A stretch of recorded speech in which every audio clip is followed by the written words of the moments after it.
Good. Okay. Okay, what do you mean? Should we let them in? Yes, it's time.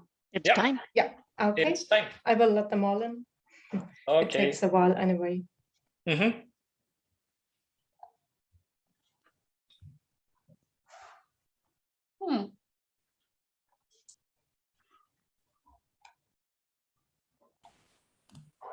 Hello.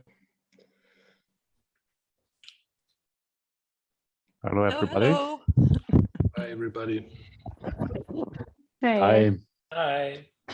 Hello. Morning, everybody.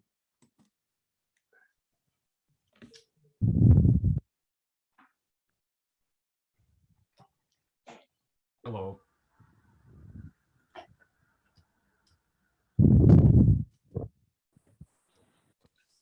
Hello, everybody.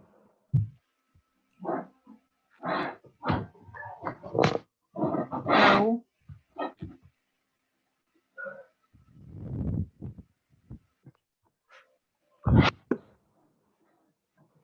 Hi.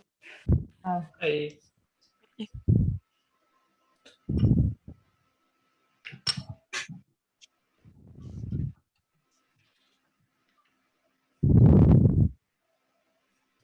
So, welcome to you all to our webinar in the course of the EJP SOIL. I'm Andreas Baumgarten, and together with Kata Moira, we are in charge of this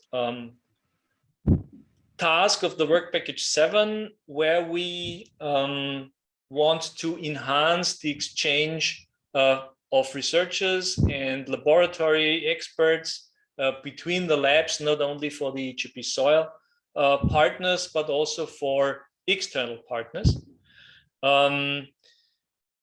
There are two things I wanted to mention in the first place. Now, as long as you're not talking, please mute your microphones so that we don't have any background noises.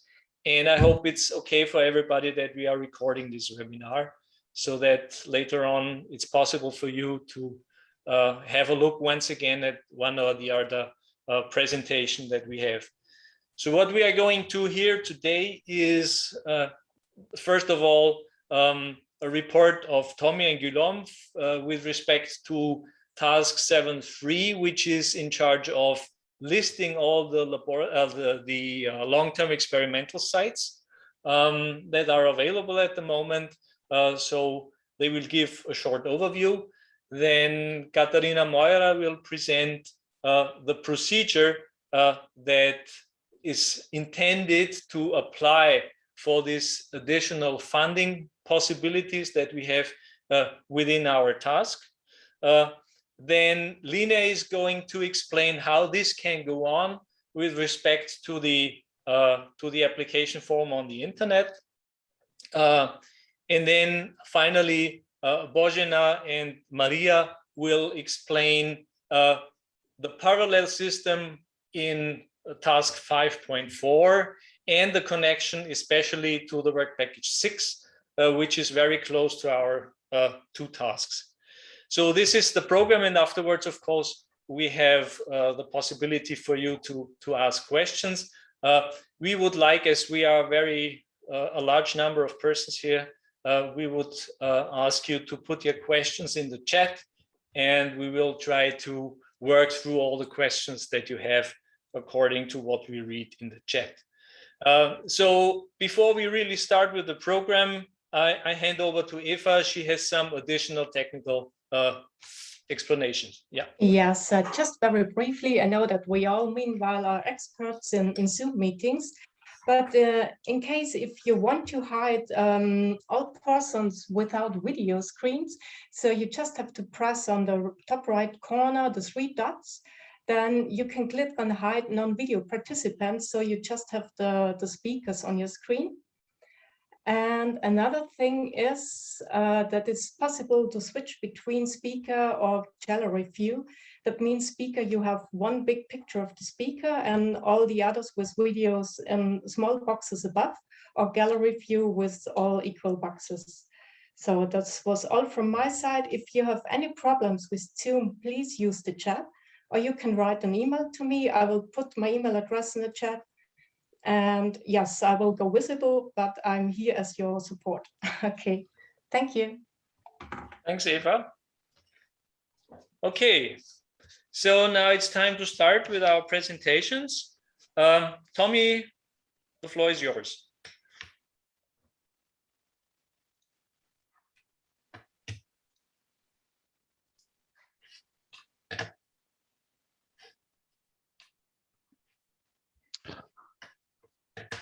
Hello, everyone.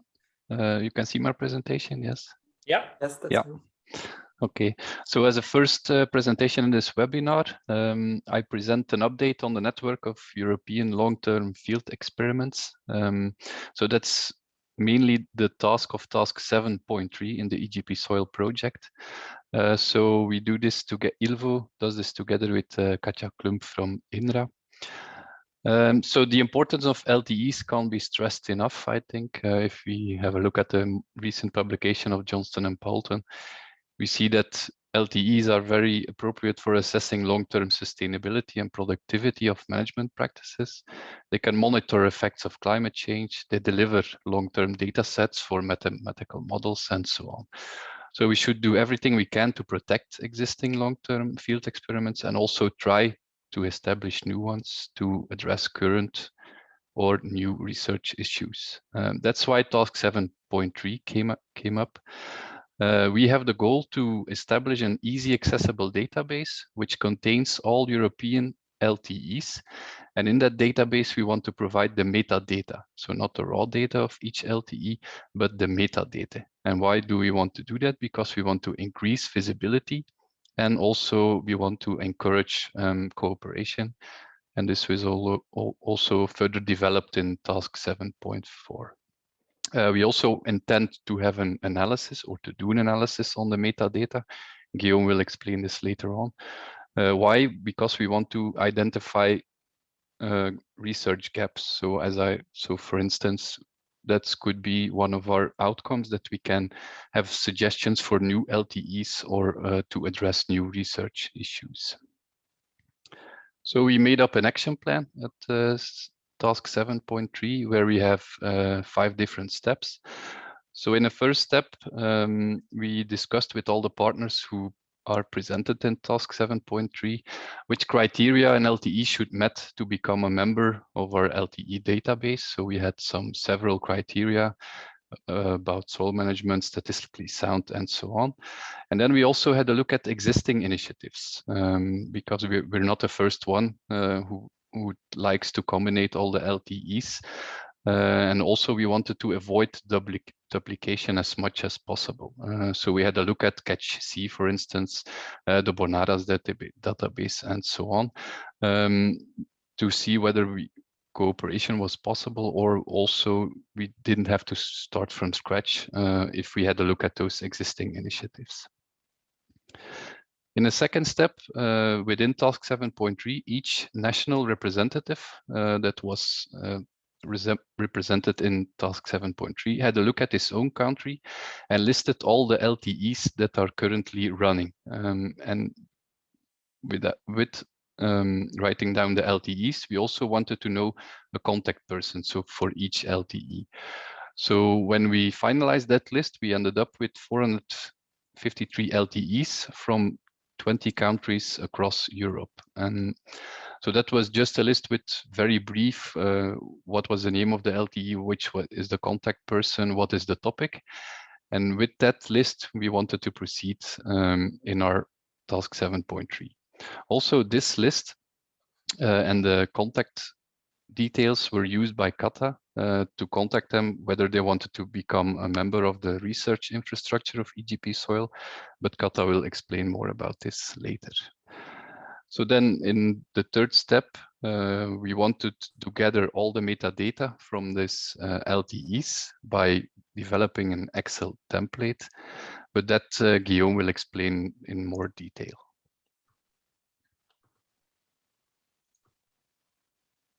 Okay, so I hope everyone can see my screen right now. Yep. Yes. Okay, so that's the template that we developed. So it's a simple Excel template, which contains different tabs, actually. And because LTE can be so complex, we decided to to separate each component of the metadata we want to collect into different tabs.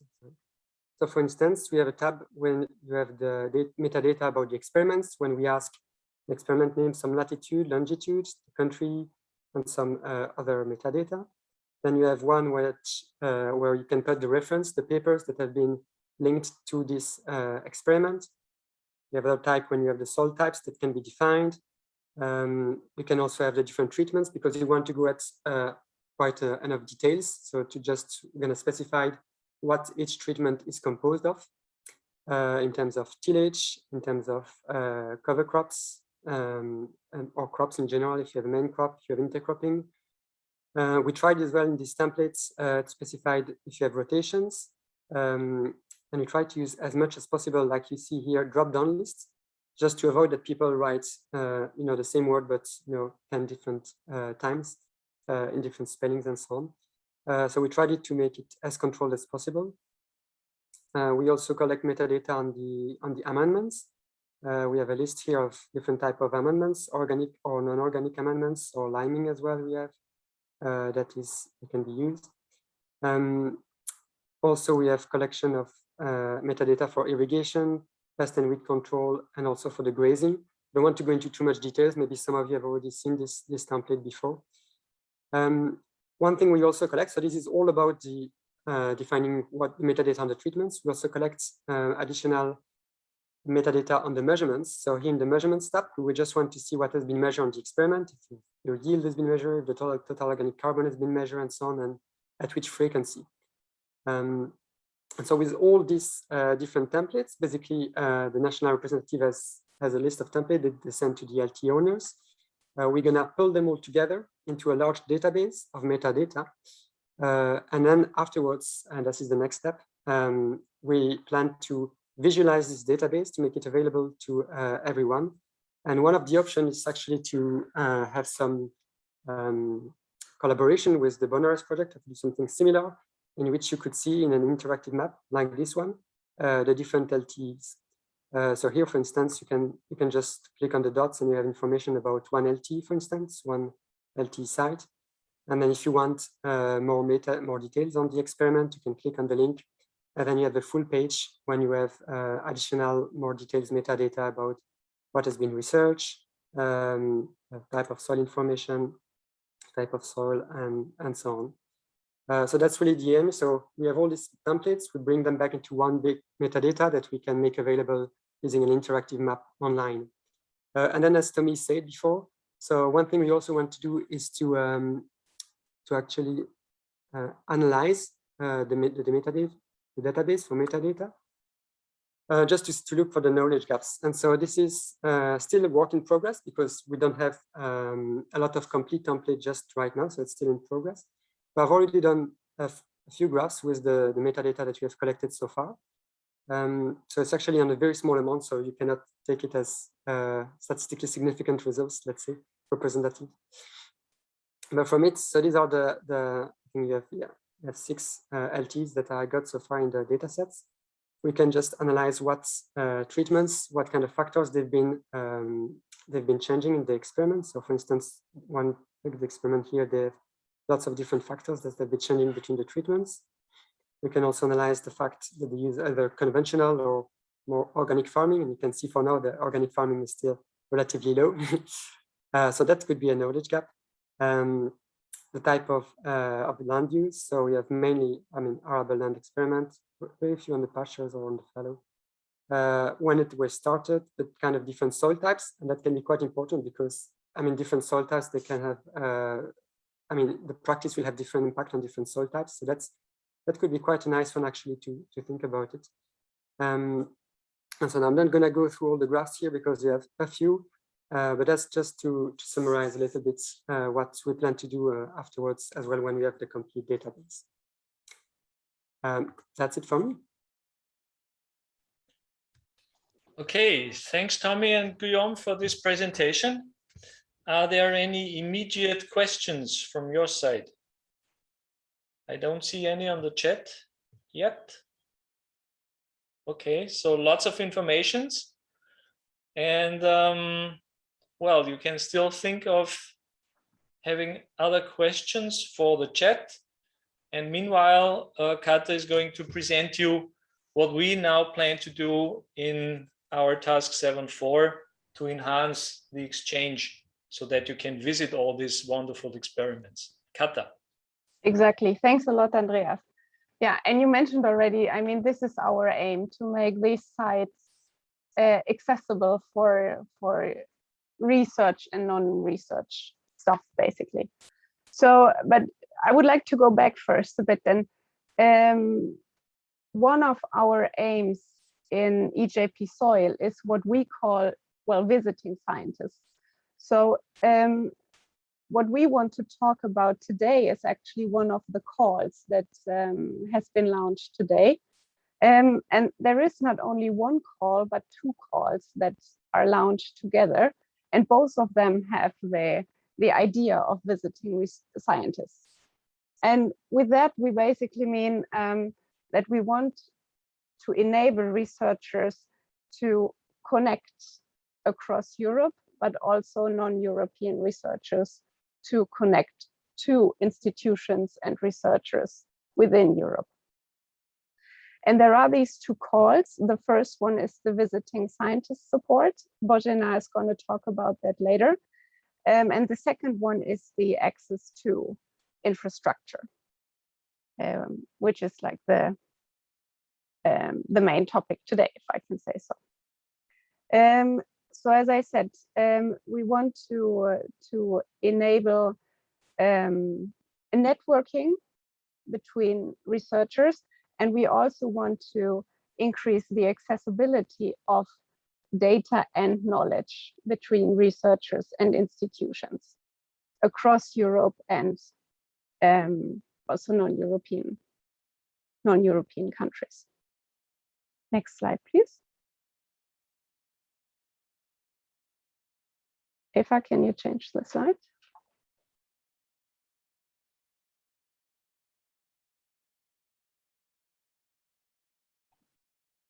No. Thanks a lot. So very briefly, what is the main difference between these two tasks or these two calls?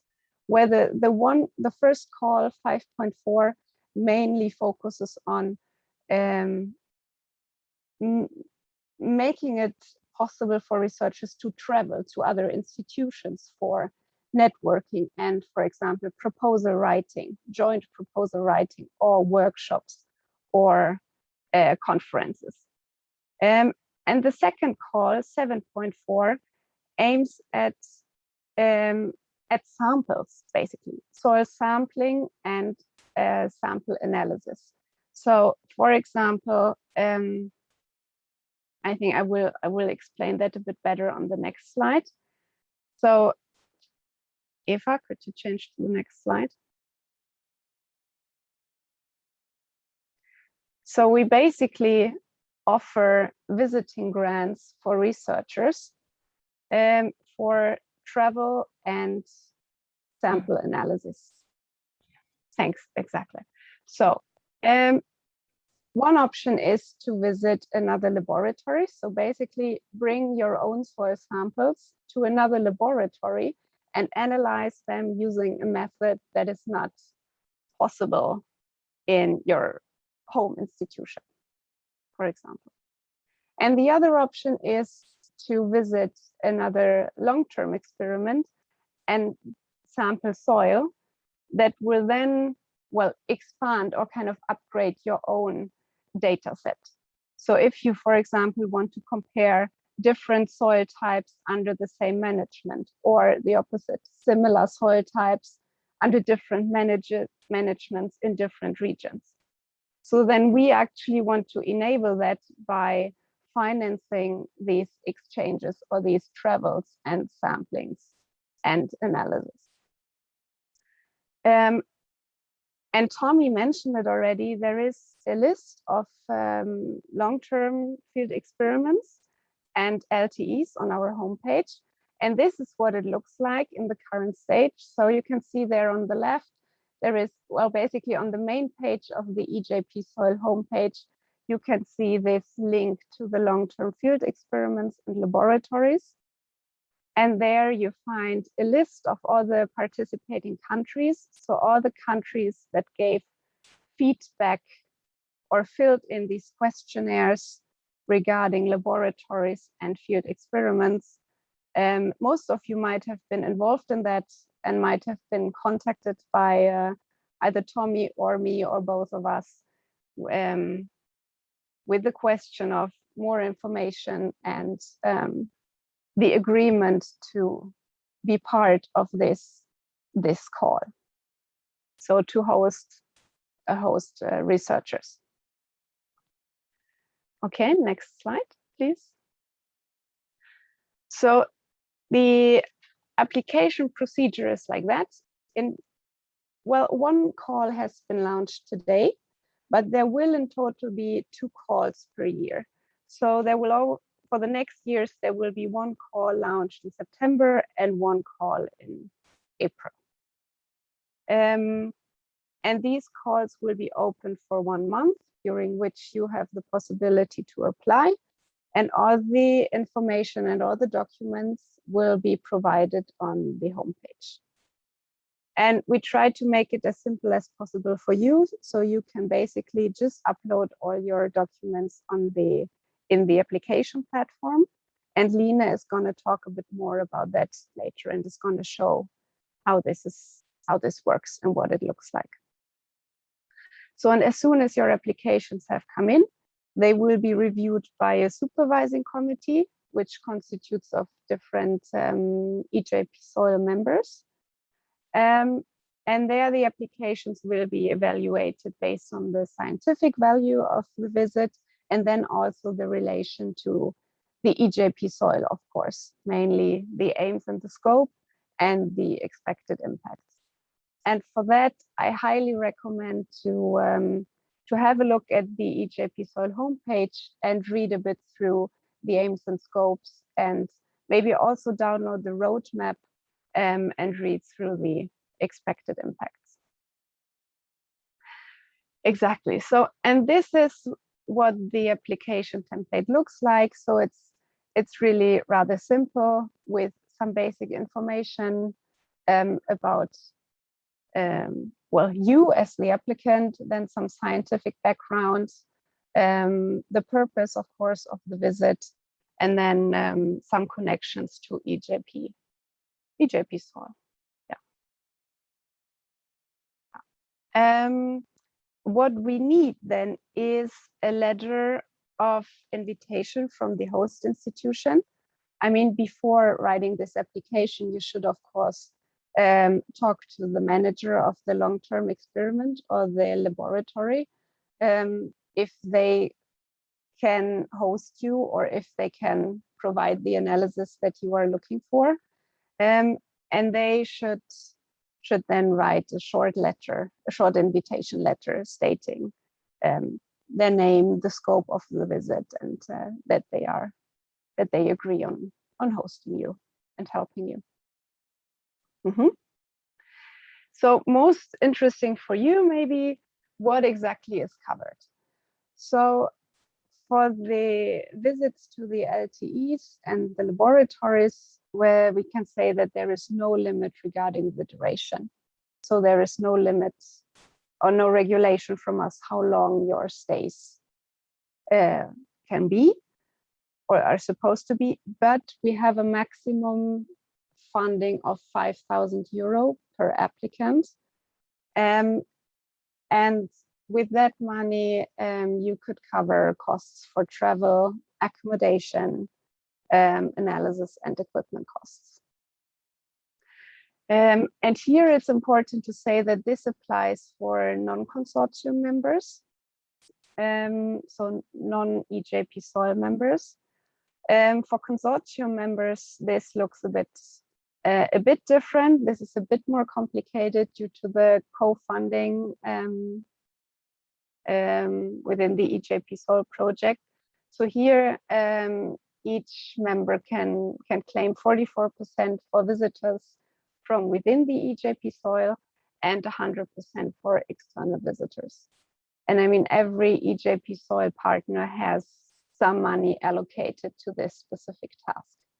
So the funding should be paid by that.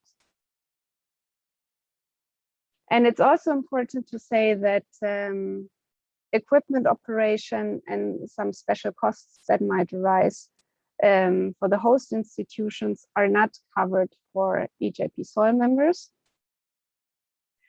And then even though EJP SOIL is, well, a European project, we have some places, so to say, reserved for applicants from non-European countries. So I highly want to encourage you to apply as well. Yeah. So then after your application has been successfully reviewed and you've made your visit and analyzed samples or taken new soil samples, you are asked to fill in like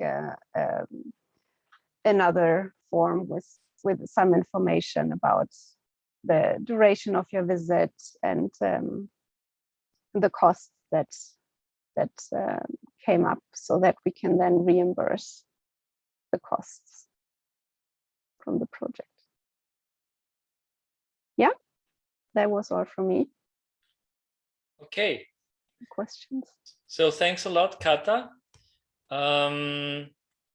There have been questions in the chat already. Mm-hmm. One with respect to the availability of the slides. So if everybody is willing or agrees that we can provide the slides on the one hand, but on the other hand, the webinar is recorded and it will be made available on the website as well. And then there was a second question with respect to if or when the support ends, or will it go on after the EJP SOIL? Actually, Tommy has already answered in the chat that for the LTE database, they will try to keep it up even after EJP. For the visiting grants, of course, this ends with the EJP SOIL. But we hope for continuity in the sense that the network that builds or the cooperation that builds up during the visits will maybe cause some additional projects or new projects that can be launched by the people that cooperate.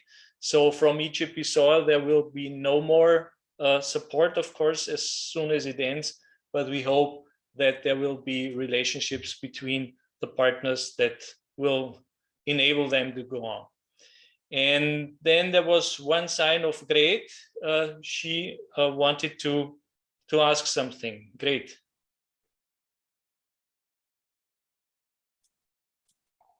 Hello, sorry. Yeah, it was not completely clear to me, both for non-EJP SOIL members and for EJP SOIL members. Is it both the person who visits that can have a refund and also the host organization?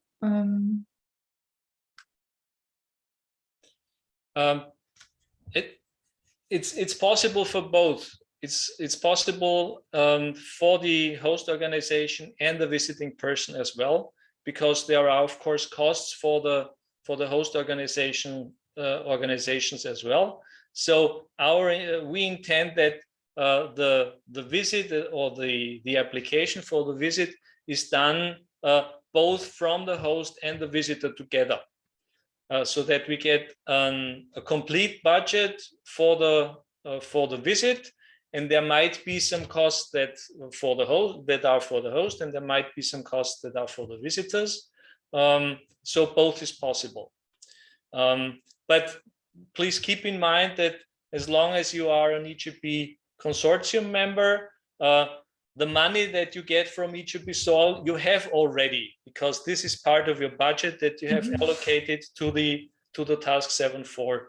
So this additional funding is only possible for non-EJP SOIL members, consortium members. But for one visit, the total amount, total budget should be 5,000 euro. Yes. So we had to limit this with 5,000 because we have a complete sum of 100,000 euro. And if we have the whole duration of the project, we said that we then could have about 20 projects funded or 20 visits funded. So this is why we set the upper limit of the funding with 5,000 per visit. And is that the budget outside of the consortium? Yeah. Or does it include the budget of the consortium members? No, this is just the additional funding that we have available for non-EJP SOIL consortium members. Okay, so I have one more question. Yeah. So if we, as an EJP SOIL member, we have cost, it's a 44% refund, I understand. Yeah. But I was not sure about this 100% for external visitors. Does it just mean that if we have an external visitor, this person can be paid 100% with this budget you have in 7.4? No. So the cost that you have, if you are the host organization and you are having a visitor from a non-EJP SOIL partner, the non-EJP SOIL partner can apply for refunding from this extra pot we have, but the money that you spend has to be got from the budget that you have allocated to task 7.4. So it's not possible for you to get additional money. Mm-hmm. Okay. Yeah. So the missing 56% that are not funded by EJP SOIL, this is at your own expenses, so to say. Okay. Yeah. Thank you. Okay. Can I contribute if possible? Yeah. Because I sincerely, I'm a bit confused with the 100% reimbursement for external visitors that I saw at the Katarina site, because I advise all the partners whenever they applied for both 5 visits of exchange programs, staff exchanges programs, and the LT visit to check both your total budget, both work packages and your service budgets. Because as long as the service budgets are like used, for example, in the task 7 and the work package 7, then the 100% reimbursement is not possible. So I'd rather say it's at 44% in both cases for EJP SOIL consortium partners. It will be only reimbursed at 100% for external visitors, because obviously we cannot ask them to have a co-financing. Yeah, that's right. Okay, so any more questions? I don't see any raised hands or anything in the chat. Okay, so thanks. And now Lina is going to show us how the application really works on the internet. Lina, the floor is yours. Yes, thank you very much. I'm really just going to illustrate what has already been said. Can you see my screen? Yes, perfectly. Good. And hopefully it's the one with the website on. Yes.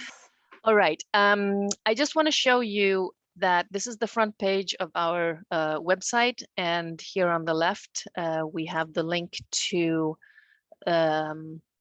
our LTE and laboratory portal, where it has already been shown in some screenshots, where you can find all the information that we're talking about. This is where we have the list of different participating LTEs. You can click in on the different countries.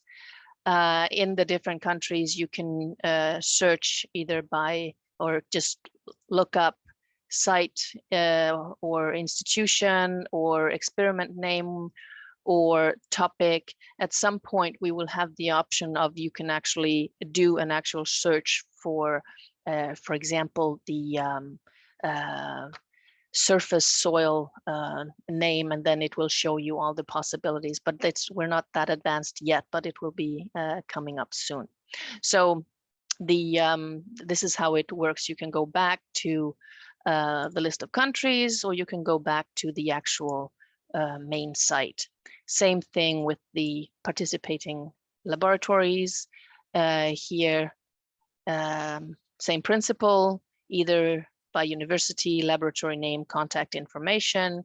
You click down and you get what is actually available for this country. Also, both for LTEs and for laboratories, you can go in and download the total Excel sheet with information about, in this case, France. Let's see if it's showing up somewhere. Here. This is what, no, this is not it. Let's see.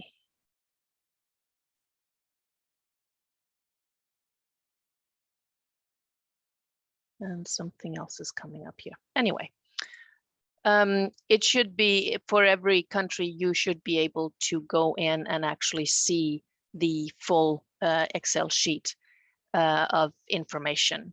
It is not the same Excel data sheet that was shown before. It is a bit more simplified with the main information about the country lab or country LTEs. If you want further information, you will have to contact the contact people that is listed. You have here how to proceed with the actual application. You have also the information that Katarina came up with what is actually covered, the detailed information about that. And then from the different sites, you can actually go to the application form and also the consent form. This is also where you will be able to, you'll be able to download the consent form, and also there'll be the possibility to download the financial consent form that will be a requirement to upload in the application form. So you just go, Katarina showed it with screenshots, you go in here and you fill out the different information, and at the very bottom you click submit, and it will go to Katarina and Bosnia, and they will guide you from there. So that is the way that the website works, and there's also the opportunity to, if there's something missing, to contact us. You can also write directly to me if you have questions, but otherwise it's Katarina, Andreas, and Bosnia who are the main actors here. I just want to show you as well that now we mentioned that the second call has been published or announced, and that is, you'll find it here on the front page. And if you click that, you can get more information about that, and you can go back by clicking down here and you'll get right back to this page.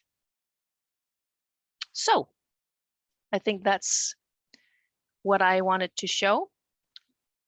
If anybody has questions, then I'll show that. Okay, thanks a lot, Line, for this presentation. So are there any immediate questions? There is one question. We have an LTE and filled the Excel sheet of Tommy with our LTE information, but we do not have budget on VP7. How does it work? Can we apply to the call?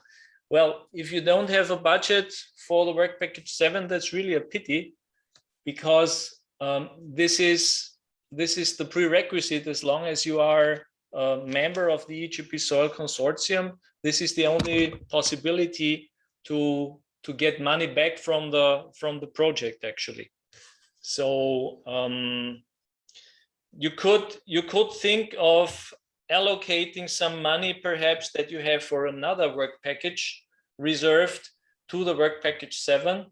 So in general, this is possible, but it of course has to be accorded with the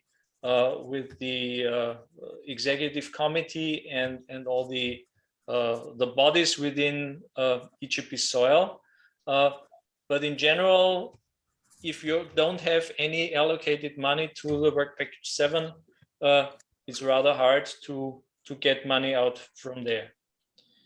And then the next is from Gret. For EJP SOIL members, is our budget under travel or also personal and consumables? So I think this is open to you, as long as you have the money allocated to 7.4 or work package 7. This is out of the pot that you have allocated for this work package, I think. Okay. So are there any further questions with respect to the website or directly to Line? Can I add on the budget reallocation from coordination perspective? Yeah, Raisa, please. Thanks. So there is a possibility to do the budget reallocation between the work packages if necessary. For example, if you know, like now, soon we will know the partner's use of work package 3. And for example, that you know you'll have some budget left there.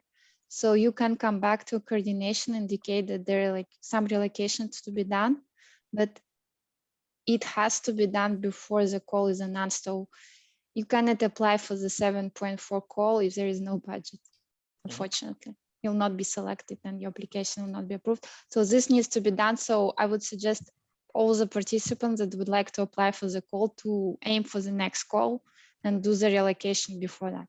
So during winter, autumn, winter this year. Okay, thanks, Raisa, for this clarification.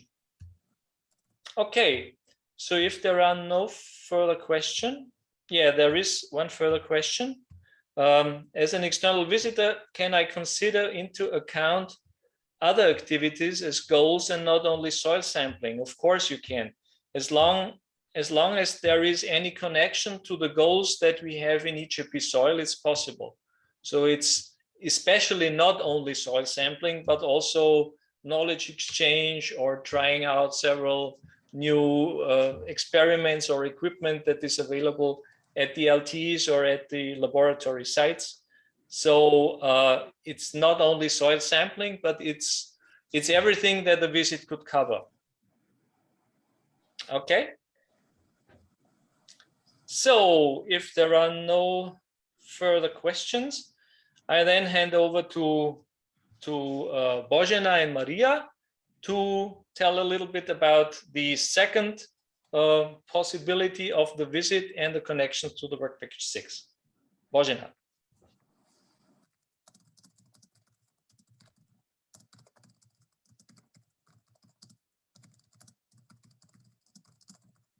Can you see my screen? Yeah, perfect. Okay. Then I will have, before my presentation, I will have one question to Raisa, because it is important for all of us. It will be a special information sent to all of partners, or all of partners should apply for allocation individually. For allocation of funds among work packages. You mean for those partners like that do not have budget under work package? Yes, 5?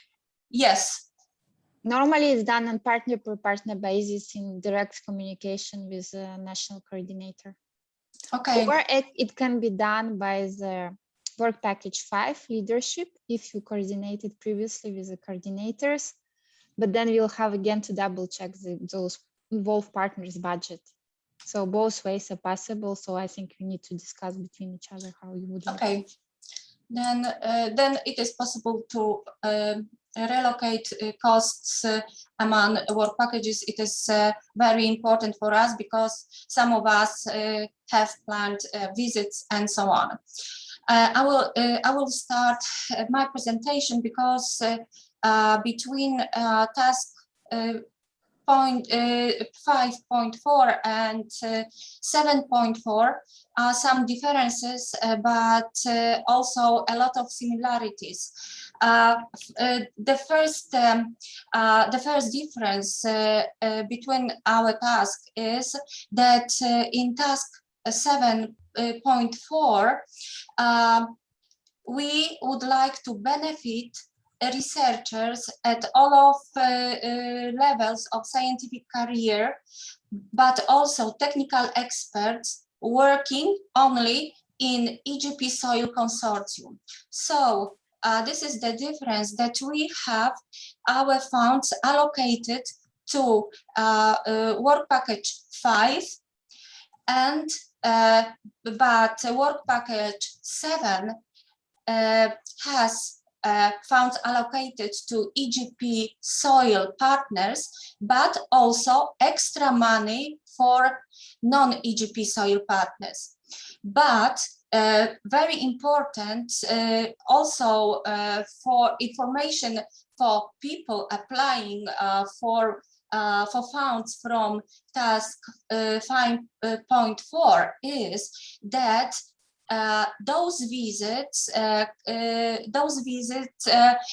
or we can plan our visits in both EJP SOIL partners and non-EJP SOIL partners, if we want to improve knowledge, share our knowledge, and so on. This is the main difference, but similarities like that we have the same process of application. So we have the same requirements for grant application. It means how to proceed, what is covered, the rules of evaluation process carried out by scientific committee is the same, and also a reporting format and the required informations are the same. But the only difference is the allocation of funds and what you want to do during your visit. To visit LTEs and laboratories to on the list to learn new methods and practice new methods and so on, or you want to do some other activities like participation in conference and workshops or preparing proposals and so on. So if you want to do these activities, you have to apply for task 5.4. And a little bit more information on task 5.4. So I will repeat, the grants are dedicated only to the staff of EJP SOIL partner institutions. Excuse me, Bożena, are you sharing your presentation? Yes, I am. We only see the first slide and not the presentation mode. I'm sorry. And now, page down. I'm clicking. It's still only the first slide. Okay. Then I will ask Eva. Yeah.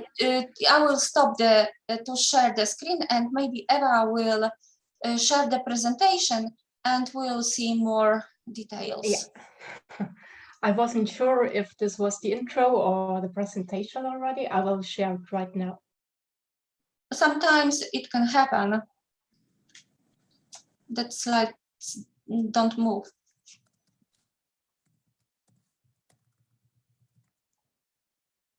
This is the Maria's presentation. This is the Maria's presentation. I will try. Then I will, if I can't share the screen, I will send you my presentation. All of people participating in a webinar, because I can't share the screen. So the procedure is the same. and application form, and also invitation letter, and also consent, because all of you have to sign the consent to participate in EJP SOIL program. Moreover, we have, if the call is launched, both of activities started, because we have the same dates of call launching, and for the next 2 years, and each April and also September, the calls will be launched for both tasks. And I would like just tell you about possibilities, what we really want to offer people who can apply for task 5.4. What can be dedicated, for example, for VP6? We presented on our website that it can be planning and development of joint proposals within the scope of EJP SOIL program. For example, people can apply for visiting scientists visiting grants to develop of internal projects supporting VP6 results and reporting. For example, we very generally describe that can be developing and learning, for example, acquiring new expertise in soil data, methodology, analysis. So it can be focused on improvement of skills and knowledge, for example, in application of proximal and remote sensing methods to analyze soil properties, integration of knowledge on soil space, analysis for data reporting and data sharing, preparation of national databases on soil properties and management of system to prepare the harmonized European soil maps, development of maps for accounting, for example, soil carbon content in soils, and to provide soil quality indicators on European level. Or, for example, preparation of participation, it is also possible to apply for funds for participation in workshop, conferences, and training courses, to participate in training and preparation of open database. People will be trained, so those courses will be organized by task 5.5, capacity building for implementation of new tools for soil management, and of course consolidation of European soil community on harmonization of soil data, and presentation also of outputs and results from EJP SOIL project. All of those ideas can be, if you have funds in your institutions allocated in VP5, you can apply for that money for those activities. The procedure is the same like for task 7.4. Thank you. And I'm sorry, I was not able to share my presentation. Okay, thanks, Bożena. No problem. It was very clear, your explanations, I think. So are there any questions to Bożena? So I don't see anything in the chat yet. And I also don't see any raised hands. So actually I can also report that we've had the first call already for task 5.4, and it went very well. we had, I think it was 5 applications, right? 7. 7, yeah, 7 applications. And we had an evaluation committee, so it's also pretty clear how the evaluation is going on. And I think all 7 have been granted. Yeah. To my knowledge. Yeah. Yeah. And there is, Andreas, only one question, whether the presentation will be shared after the meeting. Yes. We will share the presentation. Yeah. Okay. Thank you. So thanks, Bożena. And then to Maria, yes. And the link to work package 6. Please, Maria. Okay. I will share. Okay. Can you see? Yes, perfect. Okay, so here I will speak about the connection between the working package 6 and the tasks 7.4 and 5.4. So the working package 6 is responding to the expect impact 4, which is supporting harmonized European soil information, including for international reporting. By which means can we reach this expected impact? I mean, a part of the activity is about the standardization of data exchange and about the harmonization of analytical methods. I mean, this is not the whole, but this is part of the activity of the working package 6.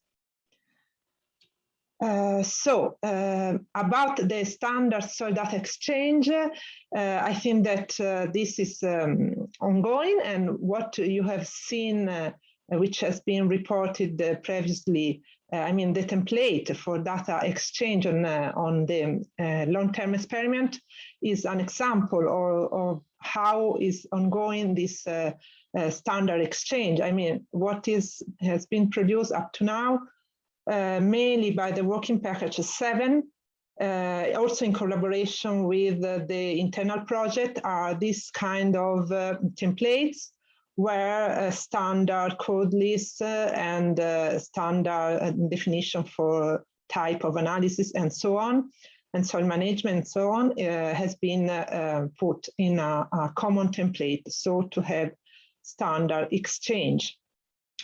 What is still not be started is instead the harmonization of analytical methods, but inside the working package 6, we have produced 3 deliverables, but 2 of these deliverables are linked to this. The first one is the deliverable 6.1, where we had a paragraph which is dedicated to this data harmonization methods and laboratory harmonization. We have in the deliverable 6.3 a paragraph which is dedicated to harmonization option in collaboration with Lucas, because one of the output that we want to reach is a coordination between our monitoring networks, soil monitoring network, which are now ongoing in our countries, with the Lucas soil monitoring towards the European Soil Observatory. So we have thought to different kind of combination, and one of these would need to have harmonization of analytical methods. But this is one of the possibilities, but we have thought on how to do this, and if it's possible, there would be really important to have, it's really important to have this linkage with the task 7.4, because there we have already a list of laboratories, and if using these funds, which are allocated in the task 7.4 and also in the task 5.4, we could also organize some exchange between these laboratories. So I hear some voice. I don't know who is. Okay. Well, so this already told you that about the standardization is based on this, to use code lists and to identify unit of measure, analytical methods, and also include metadata. I mean that what you have seen already in the previous presentation is a very good example of this kind of a standard exchange. Okay.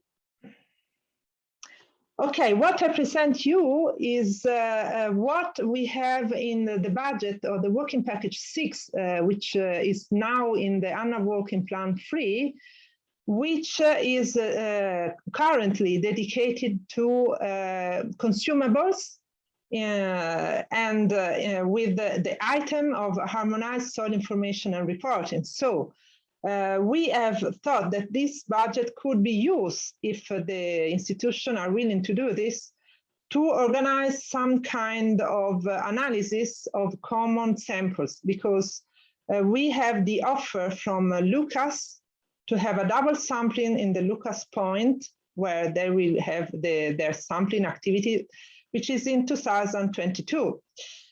The problem there could be in the timing, because it's the next year.